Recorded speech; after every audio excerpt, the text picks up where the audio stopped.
This video is sponsored by Spreadshop. Create and profit with Spreadshop. Link in the description. Perfect. Here's the thing. It's not a home, it's a YouTube studio, and you've got one too. No matter where you live, YouTube studio. I mean, sure, it's really cliche, but if you haven't tried it out, why not? Give it a go. Also, multiple takes. Always choose the best one, use it in your video. If you want to succeed at YouTube, then for the love of God, please stop sucking. Because the truth is, so many of you really suck. But it's not your fault. And truth of the matter is, I suck too, big time. But I have a slight advantage over a lot of YouTubers because I'm objective. That means I can see the situation for what it is. I can see the flaws in my work. I can also see the things I'm strong at. I can identify what needs to change. Like this scene, I started out with the light, which was natural light, and it was just flooding the room. It was way too much. I was overexposed. The colors were gone because of how bright it was. But now I closed the blinds. I brought in some artificial light. I got the candles rolling. I got the focal distance just right. I'm using a camera. I'm turning on things like in-lens and in-body stabilization. I'm changing frame rates. I'm doing all these things, and it's helping me to move forward and suck just a little bit less. And that's what this particular video is going to be about today. It's about how to suck less, how to move forward. And I want to share with you what I'm working on. This is perhaps the direction I want to take my channel. I want to show you what I'm doing to grow my video business. I want to show you each step of the way, all the things I'm thinking about. I want to show you the shots, and I want to be a little less perfectionistic. I want to strive to be a little bit more authentic, and I just want to teach and share for my own personal good. And if you want to come along for the ride, perfect. You dig? Now here's where it gets really interesting. You see, there are so many fantastic tips on YouTube. However, the problem often is your situation is unique to you, and you've got to have the ability to identify what you have to work on, what you have to improve. And a funny thing is like for the last 3 years, I've taught this simple system. I need something right here. I've taught this simple system that allows anybody to really understand what's most important when it comes to videos that get a lot of views. And then the idea is that, number one, start where you're at. Right now, let go of like the fear of getting started. Let go of perfectionism like me and move forward.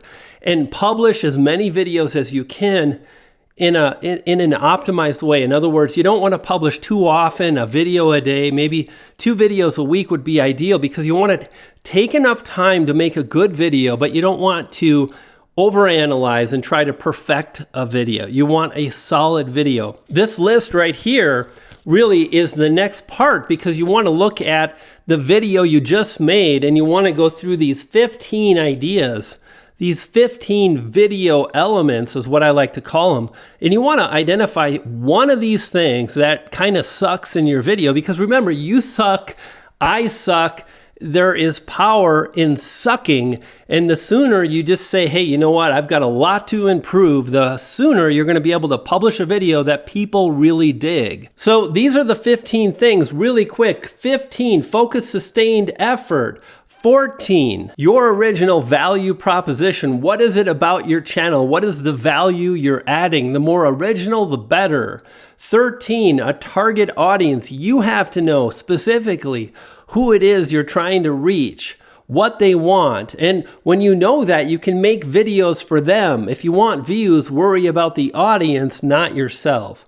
Number 12, your video backdrop. So check it out. Like, yeah, this is my home, but it's also my video studio.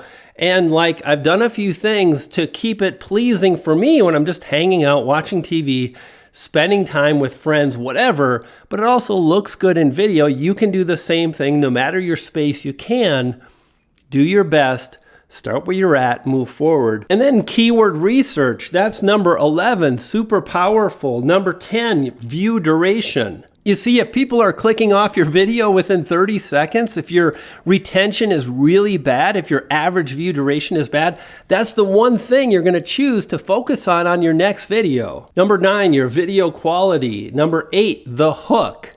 What you've got at the beginning of your video that will hook viewers. Number 7, the thumbnail. Number 6, your video edit. You spend time editing, right? Number 5, the audio. Number 4, topic. Number 3, title. Number 2, that's you and your delivery. This is the most important thing, is how you come across, your cadence, the topics you select, how you express yourself.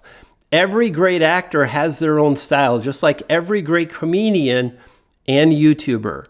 Work on your delivery, because nothing is more important other than item number 1, and that's your next video. You see, when you keep moving forward, you're going to be more likely to publish a great video. So all you got to do is publish videos regularly, choose one thing that sucks from your last video, and strive to improve it. But here's what's important. You're not going to move forward to the next thing that you suck at until you know beyond a shadow of a doubt that you've improved the thing that sucked in that last video. So if your audio sucks, you might work on your audio for 3, 4, 5 videos, or maybe it just takes you one video. But when you get it, then you move on and you go, okay, my audio is taken care of. What sucks? What sucks about this next video? And then you're going to strive to improve. And here's the rub for me personally. You see, man, this is what I was talking about. You see, you get all the tips and the tactics, but none of these 15 things really applied to me. But the thing that was holding me back is the thing that I had to really put in front of myself, and I had to say, I have to solve this issue or I will always be stuck, and I don't want to be stuck. And my issue was perfectionism, was spending so much time on my video script. And I would wake up in the morning and drink the cappuccino and get caffeinated and start writing, and I would write and think and rewrite, but it never really got to the point where I felt like this is good. And I've been spending too much time in that one discipline.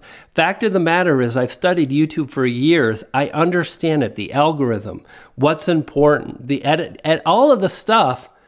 But if I can't get off the ground because my script isn't ready, who cares? So yesterday, I gave myself a 30-minute deadline, and I shot this video, and check it out. It looked like garbage because I didn't have the lighting taken care of. So I still moved forward and I filmed this strangely odd video. And here's the thing, like, I published that video for me. I published that video to get over my perfectionism.